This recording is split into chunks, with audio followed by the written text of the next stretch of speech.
আত্মতৃপ্তি, দুর্বল চিত্ত আর অত্যাচার কখনো কখনো মানুষের জীবনে ডেকে আনে মস্ত বড় বিপদ। যেই বিপদ সমস্ত গণ্ডি পেরিয়ে মানুষকে তাড়া করে এক জন্ম থেকে অন্য জন্মে। জন্মান্তরের ঘটনা আমাদের কাছে নতুন কিছু নয়। বহুকাল ধরে বিভিন্ন জাতিস্বর মানুষের জন্ম আমাদেরকে অবাক করেছে, নিজেদের পূর্বজন্মের কৃতকর্মের মাসুল দিয়েছে এই জন্মে। ঠিক এমনই একটি বিষয়কে কেন্দ্র করে গল্পাসুরের আজকের নিবেদন, লেখক সৌভিক নিয়োগীর কলমে রক্তদর্পণ। কি এমন রহস্য লুকিয়ে রয়েছে ওই দর্পণের মধ্যে? জানতে হলে কানে হেডফোন দিয়ে হারিয়ে যান আমাদের আজকের গল্পে।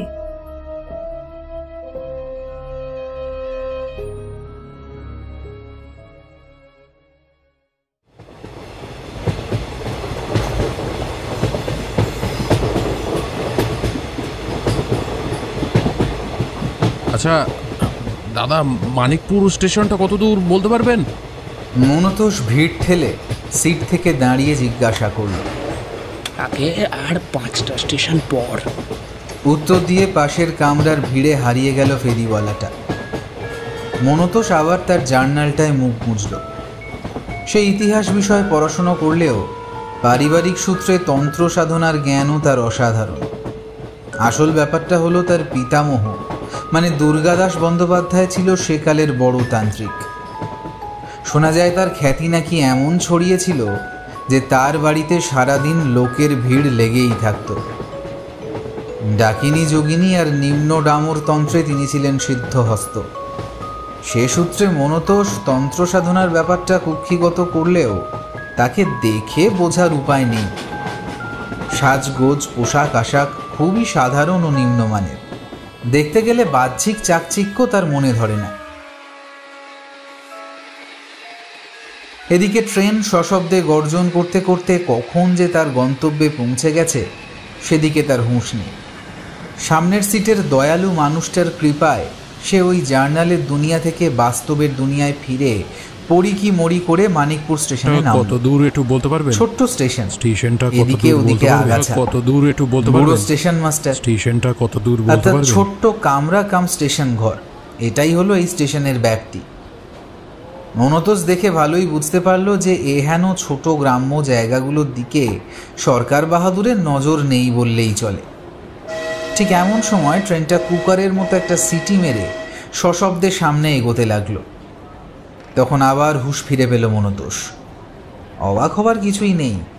সে মাঝে মধ্যেই ভাবতে ভাবতে এভাবেই হারিয়ে যায়। স্টেশনটা কত দূর বলতে পারবেন?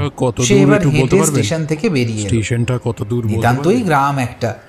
এদিকে যে কখন দুপুর গড়িয়ে বিকেল হয়েছে তা সে বুঝতেই পারেনি। অখিলেশ তাকে বলেছিল আরো আগে পৌঁছতে, কিন্তু তার ভুলো মনটা সব কাজেই ব্যাগড়া দেয়।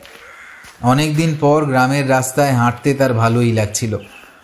স্টেশনের বড় রাস্তা ছেড়ে এখন সে মাটির রাস্তা দিয়ে হাঁটছে। বড়ই মনোরম এই গ্রাম। উঁচু উঁচু গাছপালা, রাস্তার দুধারে পুকুর আর ডোবা, তাতে খেলা করছে নাম না জানা বড় বড় কত মাছ। গোধূলির আগের নীল আকাশটা তার মন ছুঁয়ে গেল। পাশে সর্ষের হলুদ ক্ষেত। তার এবার মনে হলো, না, এ বাস্তব হতেই পারে না। নিশ্চয়ই স্বর্গের কোনো ভাঙা টুকরোতে সে এসে পড়েছে। গ্রামের নির্ভেজাল শীতল বাতাস গায়ে লাগতেই যেন সে কলকাতার যান্ত্রিক জীবনটাকে ভুলে গেছে। অনেকদিন পর গ্রামে এলো সে। মিনিট 5 পর এক মুদির দোকান দেখে সে জিজ্ঞাসা করল, এই যে শুনছেন, দোকানে কেউ আছেন? এই ডাকের প্রত্যুত্তরে ঘরের ভিতর থেকে একটা গম্ভীর আওয়াজ এসে পৌঁছল মনতোষের কানে। কে, কাকে চাই? মনতোষ সবিনয় বলল, আগে মাফ করবেন, জমিদার বাড়িটা কোন দিকে যদি একটু বলতেন। বুড়ো হাত তুলে অদূরে কয়েকটা কলা গাছের দিকে দেখিয়ে ওদিকে যেতে বলল। মনতোষ তাকে ধন্যবাদ জানিয়ে বেরিয়ে এলো।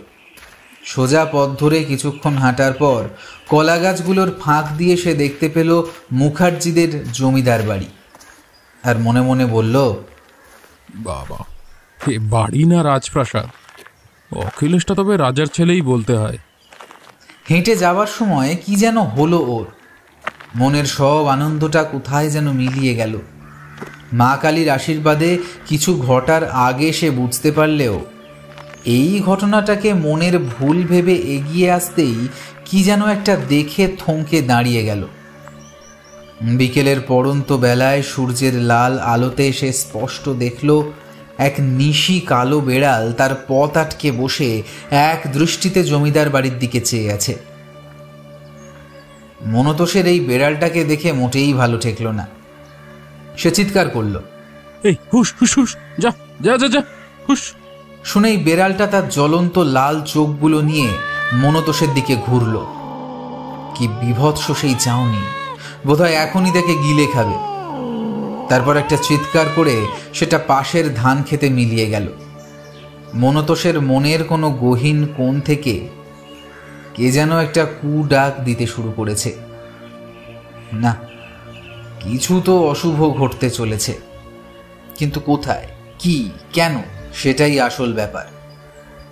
ইতিমধ্যে দোতলার বারান্দা থেকে মনতোষকে দেখতে পেয়ে অখিলেশ ছুটে আসছে। মনতোষ, ওই মনতোষ! এদিকে পথ চলতি কিছু ব্যক্তি এই অপরিচিত মানুষটাকে দেখে একটু অবাক হলেন। এর পিছনে অবশ্য দুটি কারণ। প্রথমত, এই অজপাড়া গাঁয়ে এরকম বাবুদের মতো পোশাক কমই দেখতে পাওয়া যায়, আর দ্বিতীয়ত, জমিদারের ছেলে এভাবে তাকে দেখে দৌড়ে আসছে। সে এবার দৌড়ে এসে একেবারে তাকে বুকে জড়িয়ে নিয়ে বলল, আরে ভাই, তুই এসেছিস? আমি তো ভাবতেই পারছি না, ভাবলাম আমার জন্মদিনটা তুই ভুলেই গেছিস। মনতোষ একটু সম্বিত ফিরে পেয়ে বলল, আরে ধুর পাগলা, তোর জন্মদিন বলে কথা, তারপর আবার এই বিশেষ পুজো, এইসব ছেড়ে থাকি কি করে বলতো? অখিলেশ এবার মনতোষকে হাত ধরে নিয়ে ভিতরে এলো। চাকর হরিচরণ লণ্ঠন হাতে দরজায় উপস্থিত। সে দুজনকে পেন্নাম জানিয়ে মুদির দোকানের দিকে পা বাড়ালো। সদর দরজা পেরিয়ে আসতেই মনতোষ দেখল বিরাট একটা উঠোন, তাতে 4-5টা ধানেই মোড়াই। দরজার পাশেই বিশাল নিম গাছ, বাঁদিকে কলতলার গাছে 7-8টা কলা গাছ। আসার সময় সে বোধহয় এই গাছগুলোই দেখছিল।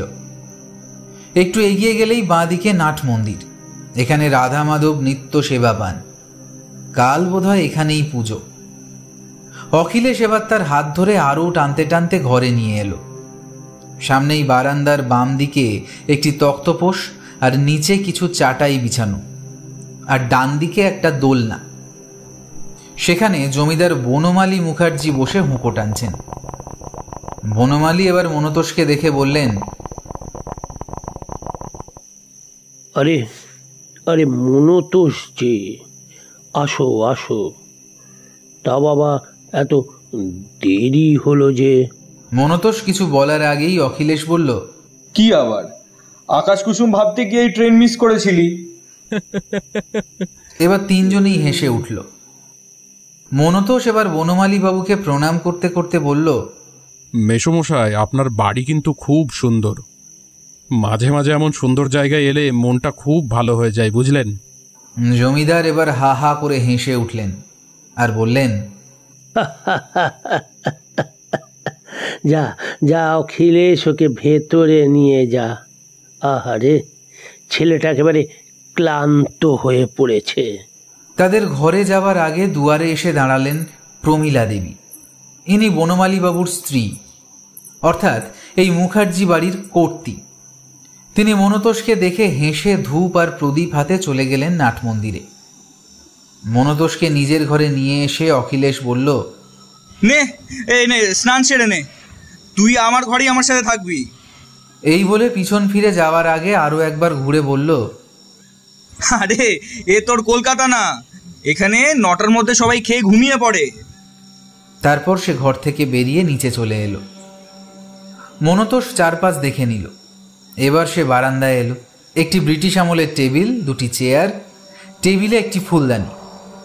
বারান্দাটা বেশ খাসা, গ্রামটা পুরোটা দেখা যায় বেশ। অদূরে কয়েকটা আলো টিমটিম করে জ্বলছে, তারা বোধহয় এখনো জেগে। আর ওই বটগাছখানা দেখে লাগছে সে যেন এক বিশাল দানব অথবা কোনো এক বিশাল প্রহরী এই গ্রামের। অনেক ঘটনার সাক্ষী নিয়ে দাঁড়িয়ে আছে। মনতোষ স্নান করে ঘরে গেল। স্নান সেরে চুল আঁচড়ে একটা সিগারেট জ্বালিয়ে বসলো বারান্দায়। হঠাৎ সে এক নারী মূর্তি লক্ষ্য করলো বটগাছের নিচে। উঠে দাঁড়াতে গেল ভালোভাবে দেখার জন্য। ঠিক তখনই টেবিলের কোনায় লেগে হোঁচট খেয়ে পড়তে পড়তে বেঁচে গেল। উঠতেই দেখলো সেই নারী মূর্তি আর নেই। এমন সময় সে অনুভব করলো একটা হাত যেন তার কাঁধে এসে পড়েছে। একটু চমকেই পিছন ঘুরতে সে দেখলো অখিলেশ। অখিলেশ এবার জিজ্ঞেস করলো, কি রে, এমন করে কি দেখছিস? মনতোষ একটু ইতস্তত করে বলল, না, তেমন কিছু না। কিছুক্ষণ পর সে লক্ষ্য করলো এক 19-20 বছর বয়সী যুবক এসে দাঁড়িয়েছে। ওর দিকে দেখতেই অখিলেশ বলল, আরে আমার ভাই রথিন, আরে তোকে তো এরই ব্যাপারে বলেছিলাম, এই তো তোর সাথে কলকাতায় থাকবে। রথিন করজোরে নমস্কার করলো মনতোষকে, ঠিক যেমন করেছিল একলব্য গুরু দ্রোণাচার্যকে। অদ্ভুত একটা সম্পর্কের সূচনা যেমন হয়। মনতোষ একটু দেখে নিয়ে হাতের সিগারেটটায় একটা টান দিয়ে বলল, তা কোন কলেজে পড়া হয়? রথিন জানিয়ে দিল যে সে কলকাতা ইউনিভার্সিটির ছাত্র। মনতোষ আবার একবার রথিনকে আগাগোড়া চোখ বুলিয়ে নিল। হাজার হোক এই ছেলেই তার রুমমেট হবে বলে কথা। কিন্তু তার চিন্তায় ব্যাঘাত ঘটিয়ে রথিন চেঁচিয়ে বলল, দাদা ওই দেখ, ওটা কি? চোখ ফিরতেই সবাই একটা বিস্ময় নজরে দেখল বাইরে ধানের গোলার উপর থেকে দুটো জ্বলন্ত চোখ তাদের দিকে দৃষ্টি নিক্ষেপ করে কি যেন দেখছে। প্রথমে চূড়ান্ত ভয় পেলেও পরে বুঝল, আরে এ তো সেই কালো বেড়াল।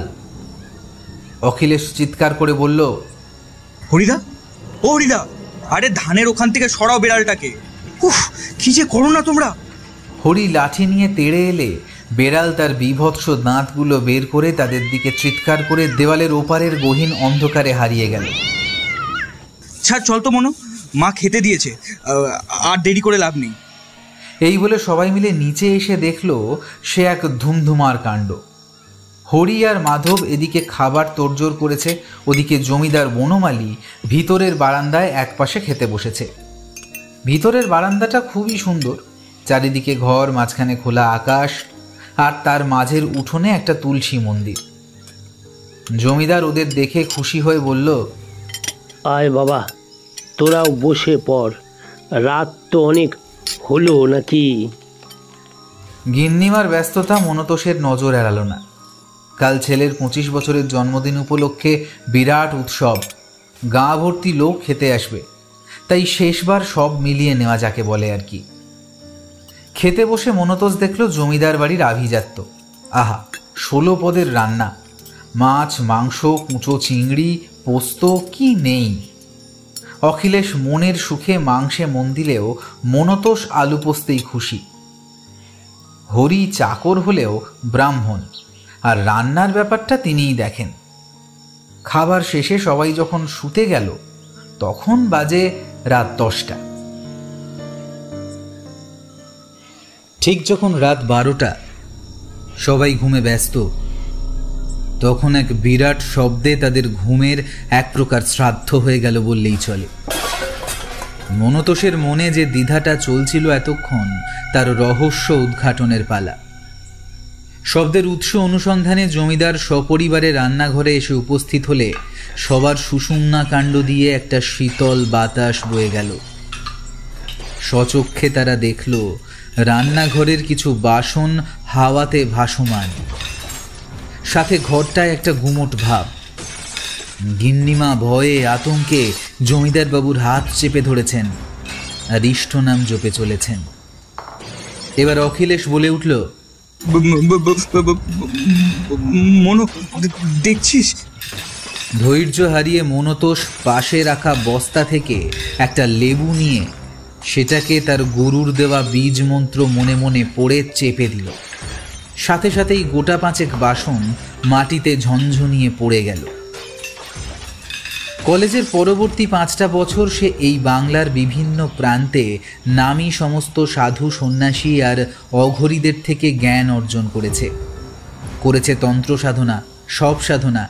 শ্যামা মায়ের আশীর্বাদে সে ডামরতন্ত্রেও সিদ্ধহস্ত। কোনো অশরীরীর সাধ্য নেই সহজে তার ক্ষতি করবে। তাই এবার সে চিৎকার করে জিজ্ঞাসা করল, কে তুই? কি চাস? কেন বিরক্ত করছিস?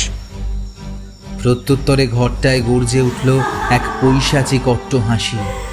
ভয়ানক, অতি ভয়ানক, যেন নরকের কোনো এক প্রান্ত থেকে ভেসে আসছে সে হাসি। সবাই ভয়ে কানে হাত চাপা দিল। ভীত মাধব আর গিন্নিমা জ্ঞান হারালেন। গুমোট ভাবটা সেই হাসির সাথে কাটলে সবাই গিন্নিমা আর মাধবকে নিজেদের ঘরে নিয়ে গিয়ে শুইয়ে দিলেন। বাকিরা আর দু চোখের পাতা এক করতে পারল না। রথিন সজাগ্র প্রহরীর মতো সারা রাত উপর নিচ করতে লাগলো। কিঞ্চিত ভয়ও যেন তার লাগছে না।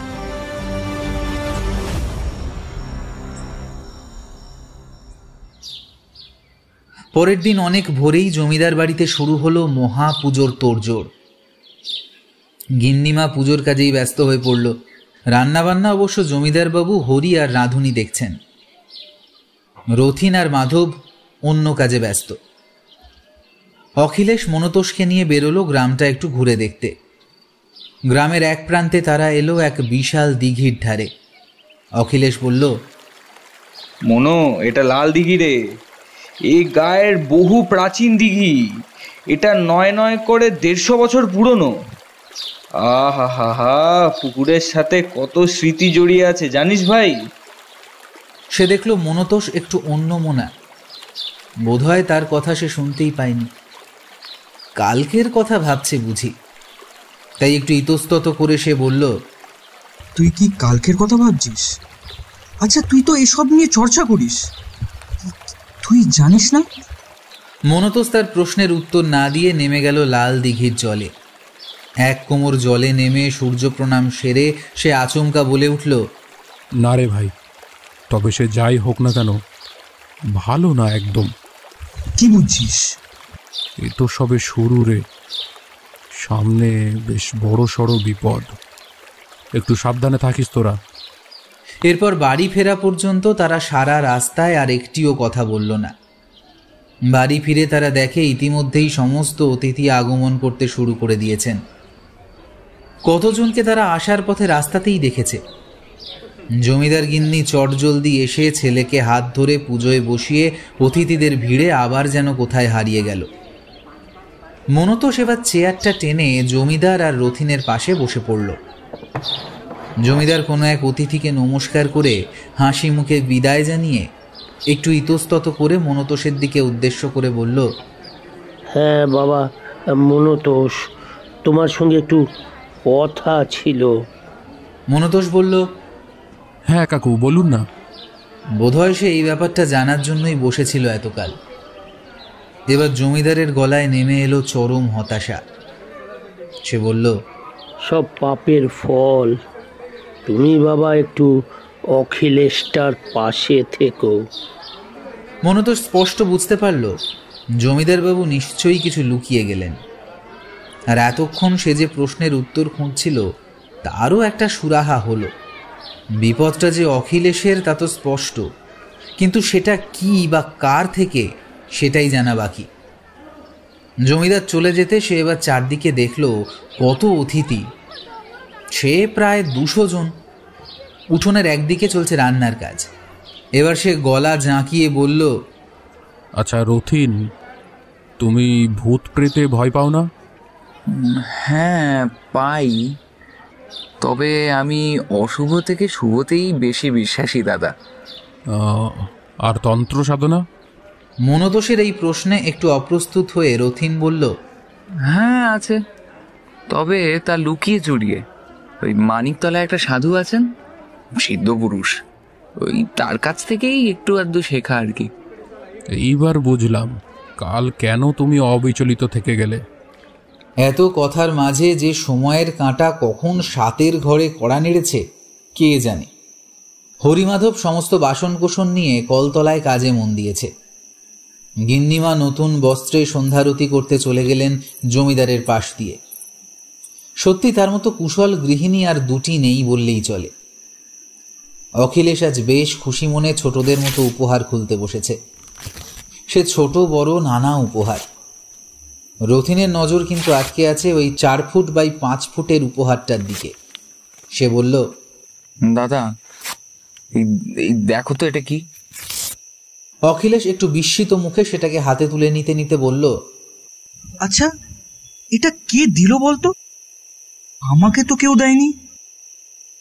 তবে বাবা মশাইকে। উপহারটার উপরের লাল কাপড়টা সরাতেই দেখা গেল দর্পণটা। আহা কি সুন্দর! চারিদিকে সুন্দর কাঠের কাজ করা, অদ্ভুত সব নকশা। দেখে মনতোষ অবাক হলেও অখিলেশ কেন জানি না হাঁ করেই দেখছে ওটাকে, যেন এতকাল সে এটারই অপেক্ষায় ছিল। সে এক দৃঢ় আকর্ষণ, জন্ম জন্মান্তরের আকর্ষণ। এবার মনতোষ তাকে জাঁকিয়ে বলল, অখিলেশ, অখিলেশ, কি দেখছিস অমন করে? সম্বিত ফিরে পেয়ে কথা না বাড়িয়ে সে চলে গেল নিজের ঘরে, সাথে ওই দর্পণটা। মনতোষের চোখে মুখে এবার কিন্তু অস্বস্তি ফুটে উঠল। রাতে খেতে এসে রথিন আর মনতোষ দেখল অখিলেশ এখনো আসেনি। মনতোষ একটু অবাক হলো। আচ্ছা, অন্যদিন তো অখিলেশই ডাকতে আসে, আজ কি হলো? আজ সে এতক্ষণ রথিনের ঘরে বসে আড্ডা দিয়েছে। মাধবকে থামিয়ে মনতোষ নিজেই গেল অখিলেশকে ডাকতে। এবার উপরে এসে সে একটু থমকে দাঁড়িয়ে গেল। অখিলেশের ঘর থেকে জল বেরিয়ে ভেতরের বারান্দাটা পুরো ভিজে গেছে। ঘরে ঢুকতেই সে থমকে দাঁড়ালো। অখিলেশ ভিজে গায়ে বসে আছে আয়নাটার দিকে তাকিয়ে, চোখের পাতা স্থির, নিজেকেই দেখছে। মনে হয় কোনো অন্য দুনিয়ায় সে। মনতোষ দৌড়ে এসে অখিলেশকে চেপে ধরে বলল, এই এত রাতে তুই লাল পুকুরে ডুব দিয়ে এলি নাকি? কি হয়েছে তোর? এবার অখিলেশ একটু স্বাভাবিক হতেই সে আবার বলল, আচ্ছা তুই কি স্নান করে এলি নাকি? অখিলেশ এবার একটু ইতস্তত করে বলল, না না, আমার তো ভাই কিছুই মনে নেই। আচ্ছা ছাড়, নে তুই গাটা মুছে নে, নিচে চল, খিদে পেয়েছে। সবাই নিচে গিয়ে খেতে বসলো, যেন কিছুই হয়নি। কিন্তু মনতোষ স্পষ্ট দেখল অখিলেশ কেমন যেন আনমনা, একটু উড়ো উড়ো ভাব তার চরিত্রে, যেটা আগে কখনো দেখা যায়নি। সবই ঠিকঠাক চলছিল, কিন্তু হঠাৎ সমস্ত শান্তি ভঙ্গ করে এবার অখিলেশ একবার চিৎকার করে উঠল।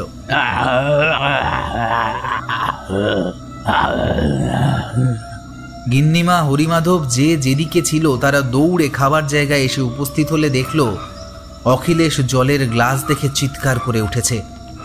সবাই একটু হতচকিত হলো। জল দেখে কেউ আবার ভয় পায় নাকি?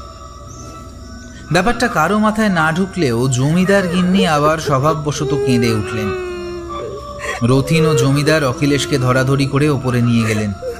জমিদার গিন্নি মনতোষের হাত ধরে অনেক আকুতি মিনতি করে শেষমেশ এক প্রকার টানতে টানতে ওপরে নিয়ে গেলেন।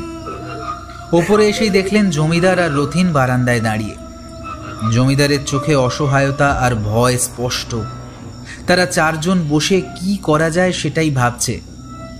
ঠিক তখনই রথিন একটু গলা ঝাঁকিয়ে মনতোষকে বলল, দাদা একটু শুনবে। মনতোষ শুনেও না শোনার ভান করল। মনতোষ বুঝতেই পারে রথিন কি বলতে চায়। হঠাৎ চারপাশে কেন জানি না একটু গুমোট গুমোট ভাবটা বেড়েছে, সাথে একটা বীভৎস আঁশটে গন্ধ। ঠিক এই সময় জমিদার গিন্নি চিৎকার করে সবাইকে কিছু একটা দেখতে বললেন। সবাই তার আঙুলের দিক অনুসন্ধান করে দেখতেই চমকে উঠল। সেই কালো বেড়ালটা দাঁড়িয়ে আছে অখিলেশের দরজায়। সে তার লাল জ্বলন্ত চোখ নিয়ে তাদের দিকে বজ্র দৃষ্টি নিক্ষেপ করছে। জমিদার বাহাদুর এবার সভয়ে চিৎকার করে উঠলেন, হরি, ও হরি, তোর করছিসটা কি শুনি? তারা তারা তারা তারা এটাকে তারা। হরি দৌড়ে আসার আগেই বিড়ালটা এক বীভৎস চিৎকার করে নিচে চলে গেল। তৎক্ষণাৎ এক প্রবল আর্তনাদে মনতোষ, জমিদার ও রথিন ছুটে গেল অখিলেশের ঘরের দিকে। ঢুকে দেখল জমিদার গিন্নি বেহুশ হয়ে মাটিতে লুটিয়ে পড়েছেন। এরপর সবাই যখন কারণ অনুসন্ধান করতে গেল, দেখল অখিলেশ আবার সেই আয়নাটার সামনে বসে। তার গোটা গায়ে বিড়ালের আঁচড়ের দাগ, সেই রক্ত চেয়ার বেয়ে চুঁইয়ে পড়ছে মাটিতে। সাথে অখিলেশ নগ্ন শরীরে বসে আছে সেই আয়নাটার সামনে।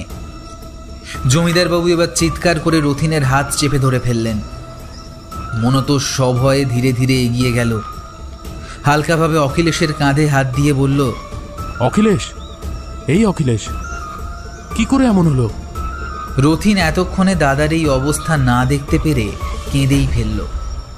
ওদিকে অখিলেশের জ্ঞান ফিরতেই সে ব্যথাটা অনুভব করল। তার গোটা শরীরটা যেন যন্ত্রণায় ছিঁড়ে যাচ্ছে। মনতোষ বিছানার চাদরটা এনে অখিলেশের গায়ে জড়িয়ে দিল। জমিদার এবার গিন্নিকে ধরাধরি করে তুললেন, কিন্তু গিন্নিমা এবার বেশি আর্তনাদ বা কান্নাকাটি না করে রান্নাঘরের দিকে চলে গেলেন অখিলেশের জন্য প্রলেপ আনতে। যাই হোক, ছেলে হলেও এখন সে ঘরের মধ্যেই নগ্ন অবস্থায়, তাই জমিদার গিন্নি সেখানে থাকাটা ঠিক বলে ভাবলেন না। কিছুক্ষণ পর জমিদার গিন্নি ফিরে আসতে মনতোষ ক্রন্দনরতা জমিদার গিন্নির হাত থেকে প্রলেপটা নিয়ে অখিলেশের গায়ে লাগাতে শুরু করল। অতঃপর সে অখিলেশের মাথায় হাত বোলাতে বোলাতে কি যেন একটা মন্ত্র পড়তেই অখিলেশ ঘুমিয়ে পড়ল। শেষমেশ পরিস্থিতির গাম্ভীর্য বুঝে জমিদার মাধব চাকরকে বলল নারায়ণ বন্দ্যোপাধ্যায়কে ডেকে আনতে। যদিও সে এত রাতে আসতে চায়নি, কিন্তু জমিদার বাড়ির কুলপুরোহিত বলে কথা, অগত্যা তাকে আসতেই হলো। জমিদারের কাছে সব কিছু শুনে গঙ্গা জল নিয়ে ঘরের আনাচে কানাচে ছিটিয়ে দিতে দিতে কিছু একটা মন্ত্র পড়তে লাগলো। আর ঠিক তখনই প্রকাণ্ড অট্টহাসিতে নারায়ণবাবু তার সমস্ত মন্ত্রতন্ত্রের উদ্দেশ্য ভুলে তখনই জমিদার বাড়ি থেকে দৌড় লাগালো।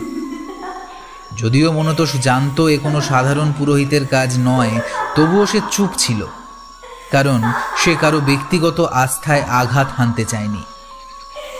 এবার মনতোষ সমস্ত নিস্তব্ধতা ভেঙে চিৎকার করে উঠল, কে তুই? কি চাস? বদলা চাই, আমার বদলা, আমার বদলা চাই। ছাড়বো না, ছাড়বো না, আমি সর্বানন্দকে কিছুতেই ছাড়বো না।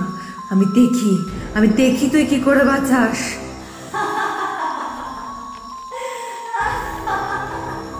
মনতোষ এবার চিৎকার করে বলল, কাকাবাবু শুনলে? এবার জমিদার গিন্নি নিজেকে আটকাতে না পেরে তার হাত ধরে জোরে জোরে চিৎকার করে বললেন, এই বলো না গো, বলো না কারবাব, কি কি সত্যি তুমি লুকিয়ে আছো আমার থেকে? বলো না, বলো না। কিন্তু এখনো রাত অনেক বাকি। মনতোষ দেখল দরজার কাছে কি যেন এক ছায়া মূর্তি সেই ঘরে দৌড়ে গেল। অখিলেশের ঘরে ঢুকে স্তম্ভিত হয়ে তাকিয়ে রইল।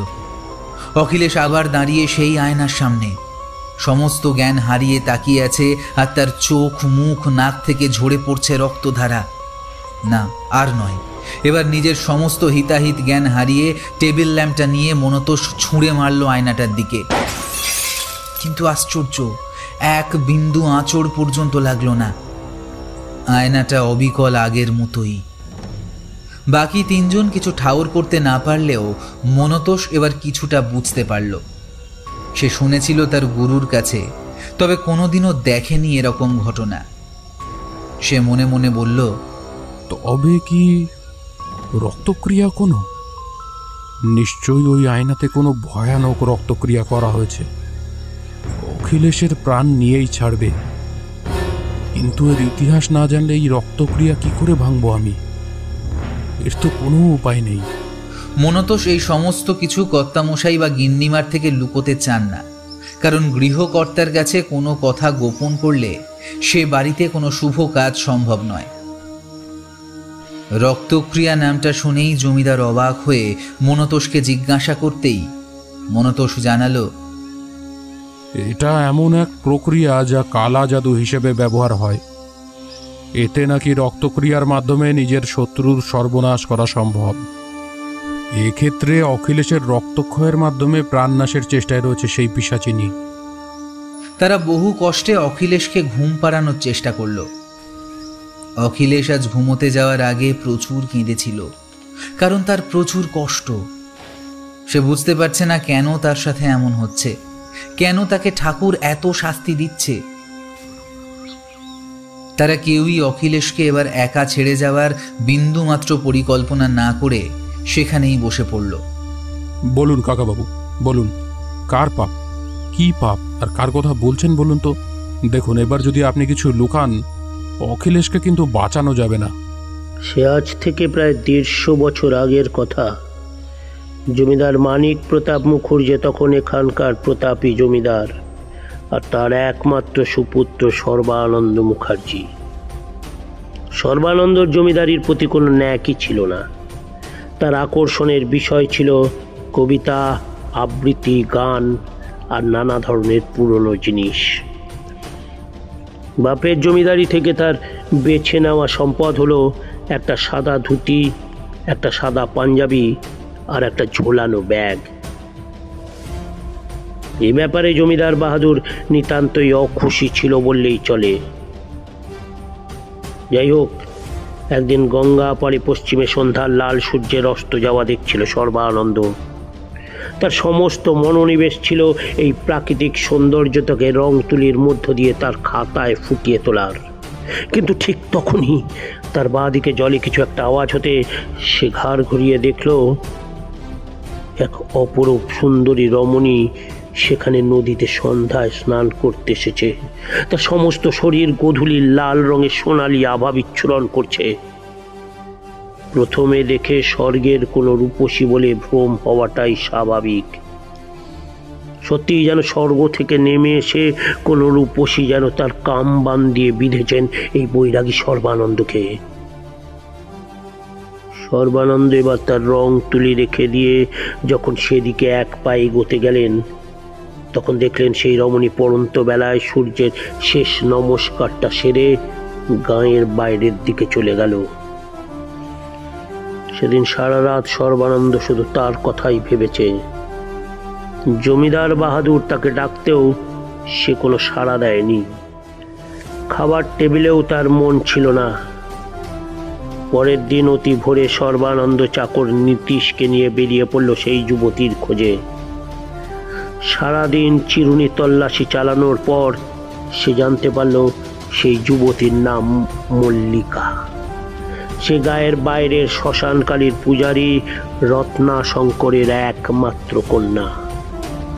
খুব কম দিনের মধ্যেই তাদের মধ্যে একটা সম্পর্কের তৈরি হয়। তারা প্রেমের দুনিয়ায় এমনভাবে হারিয়ে যায় যে তাদের ঘনিষ্ঠতার কথা গ্রামের সকলের মুখে ছড়িয়ে পড়ে, এবং একদিন শেষমেশ সেই খবর জমিদার বাড়িতে গিয়েও ঠাঁই পেল। একদিকে ক্ষুব্ধ মানিক প্রতাপ নিজের ছেলেকে গৃহবন্দী করলেন, আর তার রোষের কবলে পড়ল রত্নাশঙ্কর আর মল্লিকা। এদিকে মল্লিকা 3 মাসের অন্তঃসত্ত্বা, ওদিকে জমিদারের তীব্র অত্যাচার আর সমাজ বহিষ্কারের মধ্যেই চরম অপমানের সম্মুখীন হলেন রত্নাশঙ্কর। শেষমেশ তিনি আত্মহত্যার পথ বেছে নিলেন নিজের মেয়েকে ছেড়ে। অনাথ সন্তান সম্ভবা মল্লিকা জমিদার বাড়িতে ভিক্ষা চায় নিজের সন্তানের ভবিষ্যতের জন্য, কিন্তু ক্ষুব্ধ জমিদার তাকে ঘাড় ধাক্কা দিয়ে ঘর থেকে বের করে দেন, মারধর করেন। সর্বানন্দ সেদিন সবটা দাঁড়িয়ে দেখছিল। প্রতিবাদ বা মল্লিকার পাশে এসে দাঁড়ানোর সাহস ছিল না তার। দুঃখ কষ্টে মল্লিকার মরে যেতে ইচ্ছা করে। নিজের সন্তানের প্রতি অবহেলা, তাচ্ছিল্য আর জমিদার বাড়ি এই অত্যাচার তখন জন্ম দেয় এক অভিশাপের। মল্লিকা শপথ নেয় যে সে এর প্রতিশোধ নেবে। সর্বানন্দকে তার শিশুর মৃত্যুর জন্য একমাত্র দায়ী করে। এরপর বহুদিন দেখা যায়নি মল্লিকাকে এই গ্রামে। হঠাৎ 1 বছর পর সেই লাশময়ী যুবতীর লাশ ভেসে ওঠে লাল দিঘির জলে, পরনে তার কপাল সিদ্ধ তান্ত্রিকের বেশ। কিন্তু তার মৃতদেহের সাথে কি বা হয়েছিল সে খবর জমিদার বাড়িতে আর পৌঁছয়নি কোনো দিনই।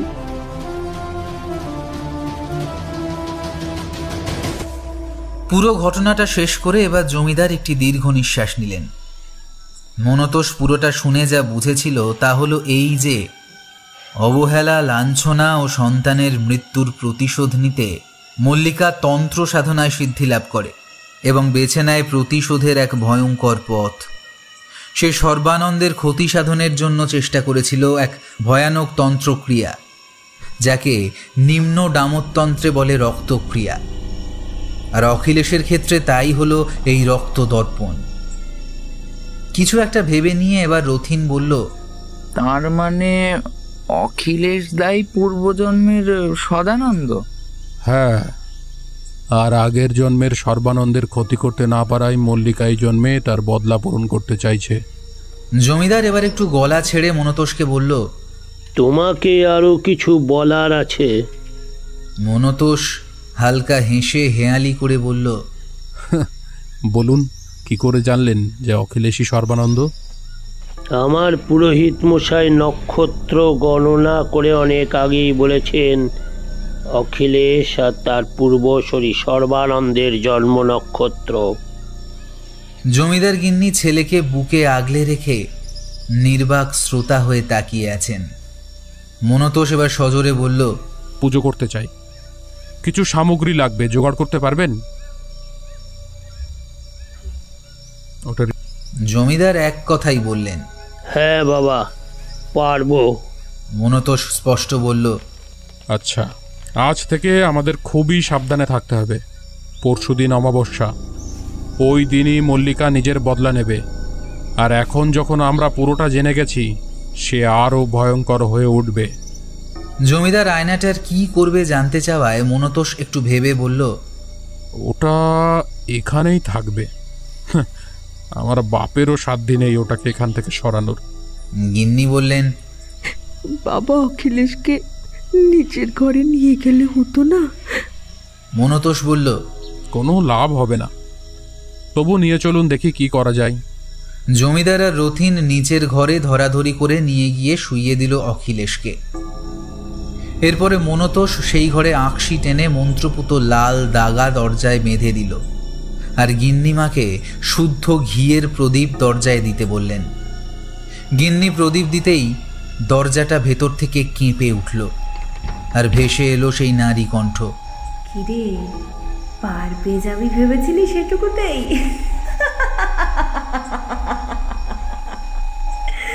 না না না না, ছাড়বো না, কাউকে ছাড়বো না, আমি কাউকে ছাড়বো না। সবাইকে শেষ করে দেব, সবাইকে শেষ করে দেব।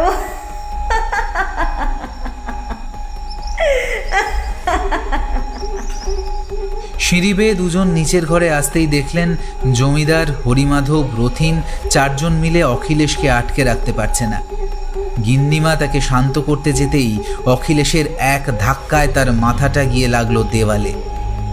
মনতোষ তীব্র বেগে গিয়ে অখিলেশের কপালে বুড়ো আঙুল ঠেকিয়ে কি একটা বিড়বিড় করে মন্ত্র পড়তেই বেহুঁশ হয়ে লুটিয়ে পড়ল অখিলেশ। মনতোষ এবার জমিদারের দিকে উদ্দেশ্য করে বলল, এইবার শুইয়ে দিন দেখি। এরপর সবাই ধরাধরি করে অখিলেশকে বিছানায় শোয়াতে মনতোষ তার দেহ বন্ধন করে দিল। তারপর তাকে ঘুমোতে দিয়ে সবাই বেরিয়ে এলো বারান্দায়। হরিমাধব ভয়ে ভয়ে নিজেদের কাজে গেল।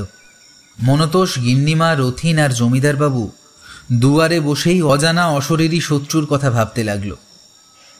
ইতিমধ্যে সবাইকে যখন তন্দ্রা ঘিরে ধরেছে, তখন অখিলেশের প্রবল চিৎকারে তাদের ঘুম ছুটে গেল। ধরফড় করে উঠে দেখল নিজের ঘরের দরজাটা দুভাগ করে খোলা। নিশ্চয়ই অখিলেশ উপরে গেছে। এই ভেবে তারা যখনই ওপরে অখিলেশের ঘরে গেল, সবার হিতাহিত বোধ শূন্য করে ভেসে উঠল এক ভয়ঙ্কর চিত্র। অখিলেশ আবার আয়নার সামনে বসে আছে, আর ঠিক তার উল্টো দিকে আয়নায় অখিলেশের প্রতিবিম্বকে জড়িয়ে এক নারী মূর্তি। সে তার বিভৎস নখ দিয়ে চিরে দিচ্ছে অখিলেশের গা।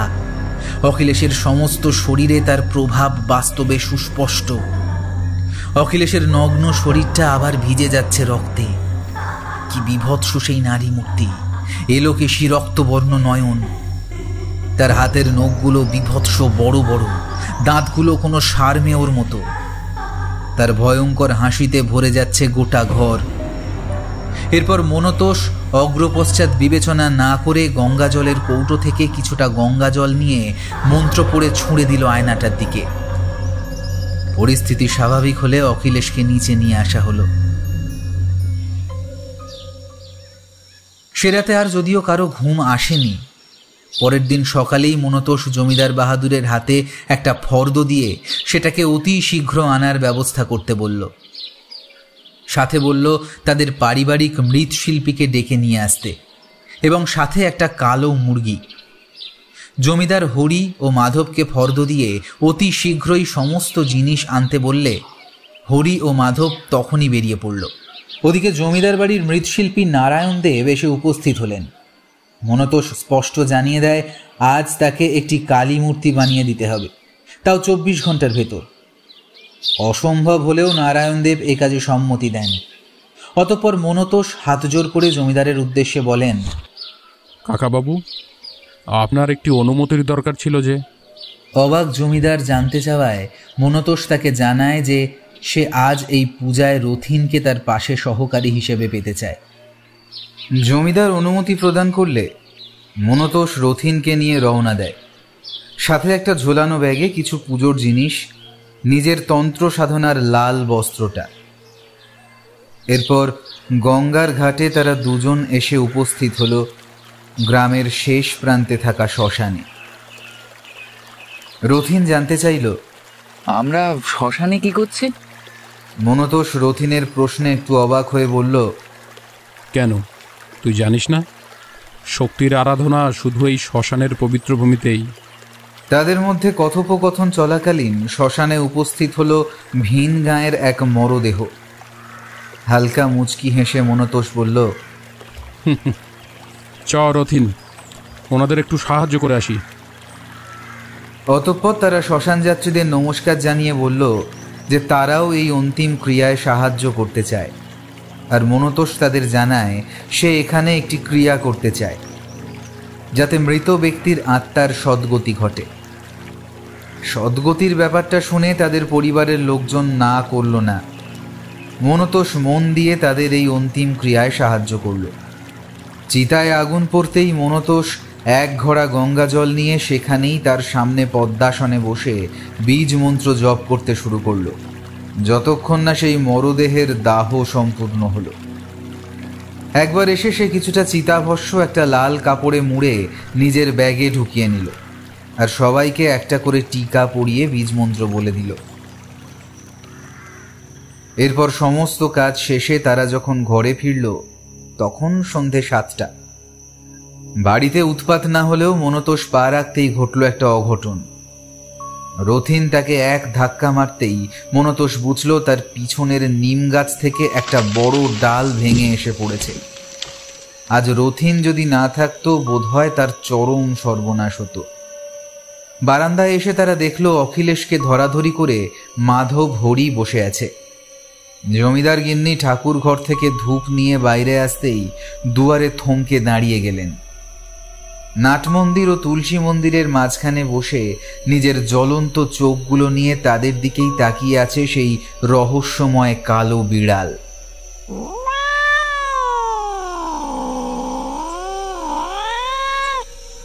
মনতোষ এবার কাউকে নড়তে মানা করে জমিদার গিন্নির হাত থেকে প্রদীপটা নিয়ে বাইরে বেরিয়ে দেখে নিল, সাথে মন্ত্র পড়তে লাগলো।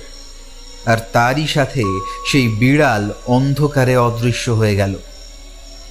এরপর মনতোষ শ্মশানের কালো বিভূতি আর গঙ্গাজল মিশিয়ে একটি কালো টিকা বানিয়ে ঘরের সামনে একটি স্বস্তিক এঁকে দিল, সাথে গৃহবন্ধনের বিধি সম্পূর্ণ করল।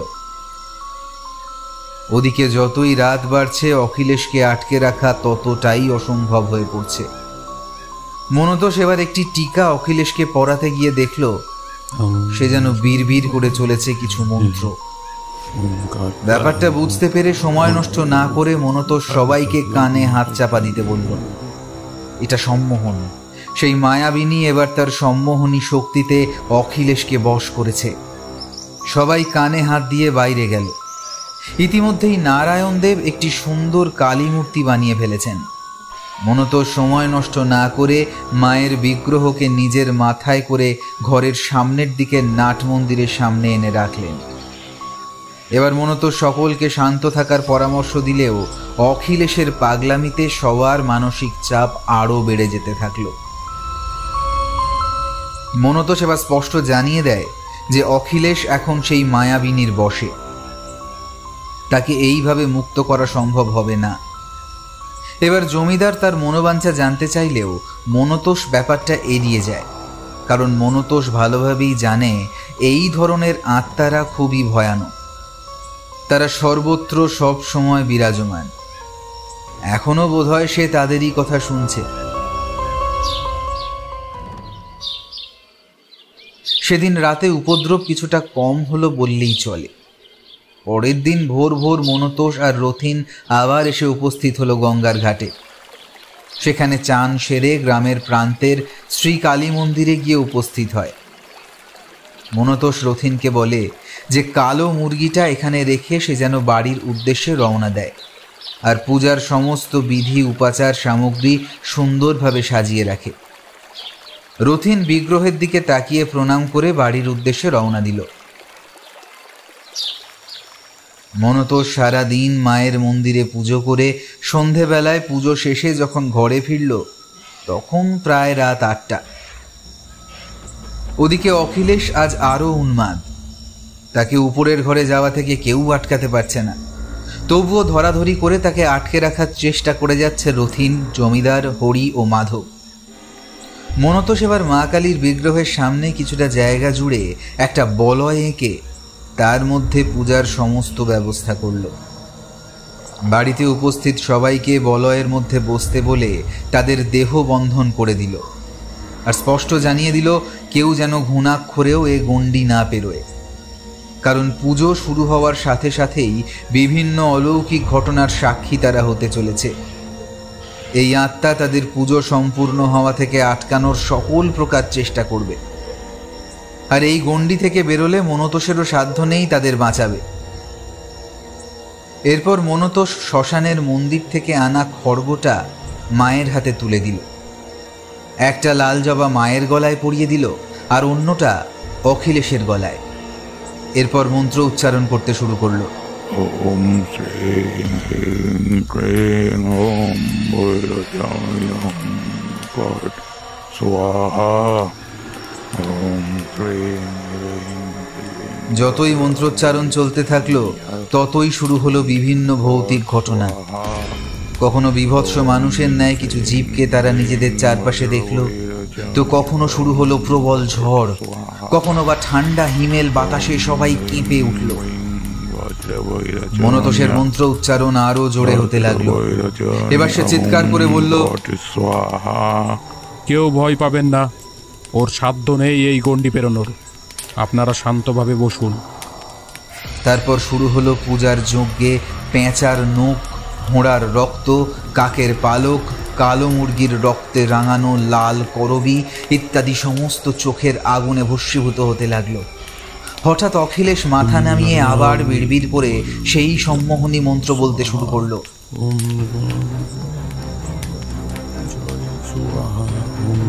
কিন্তু ততক্ষণে অনেক দেরি হয়ে গেছে। হরি হঠাৎ করে বলল, কর্তামশাই, মাধবকে দেখতে পাচ্ছি না কর্তামশাই। ঠিক তখনই অট্টহাসিতে ভরে গেল গোটা ঘর। জ্বলন্ত যজ্ঞের আগুনে দেখা গেল দুয়ারে দাঁড়িয়ে মাধব, তার হাতে আঁশবটি। মাধব হাসছে আর তাদের দিকে তাকিয়ে আছে। এরপর হঠাৎ সে আঁশবটি নিজের গলায় চালিয়ে দিল, আর তারপরেই ছটফট করতে করতে উঠোনে পড়ে মারা গেল।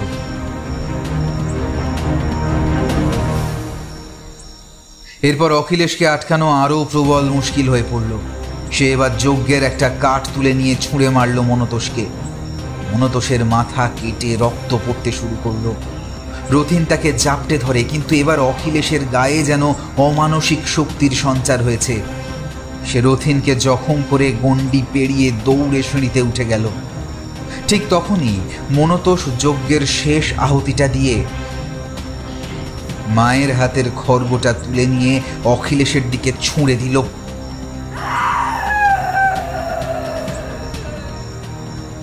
এরপর এক প্রবল নারী কণ্ঠের আর্তনাদে পুরো ঘরটা ভরে গেল।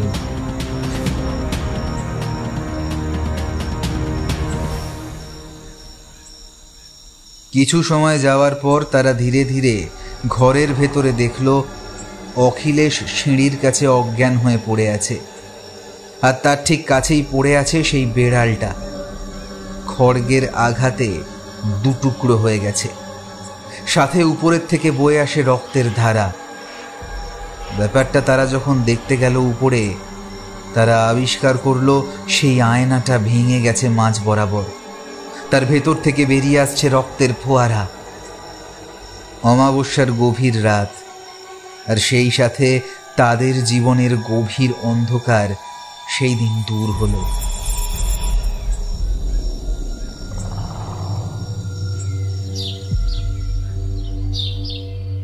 এরপর প্রায় 4 থেকে 5 দিন লেগে গেল সমস্ত কিছু ঠিক হতে। এখন একটু সুস্থ আছে অখিলেশ। জমিদার বাহাদুর এবার হাত জোর করে মনতোষকে ধন্যবাদ জানালো। মনতোষ বলল, ধন্যবাদ মাকে জানান, তিনি সমস্ত ডাকিনী যোগিনী পিশাচিনীর আরাধ্যা। তিনিই অখিলেশকে পিশাচিনীর হাত থেকে রক্ষা করেছেন।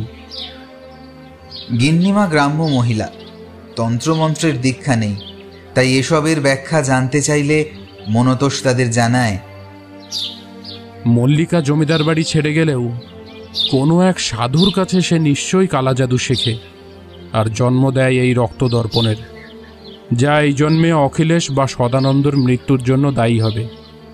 মানে একটা দর্পণ জোগাড় করে নিজের শরীরে রক্তে ডুবিয়ে রাখতে হয়, সাথে চলে প্রক্রিয়া। দীর্ঘ 21 দিনের এই ক্রিয়ার পর সম্পন্ন হয় নিজের শরীরের সমস্ত রক্তটুকু দিয়ে।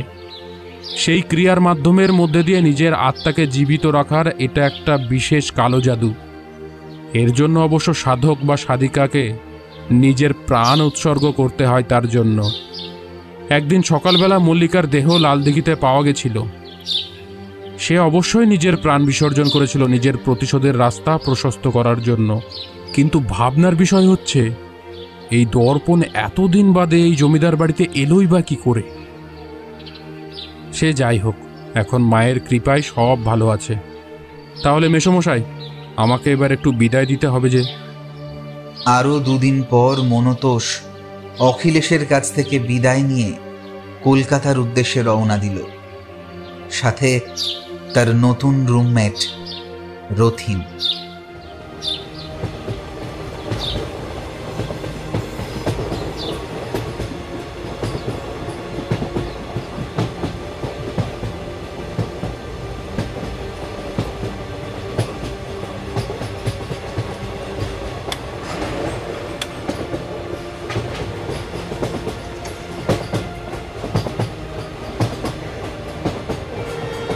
শেষ হলো আমাদের আজকের গল্প রক্তদর্পণ।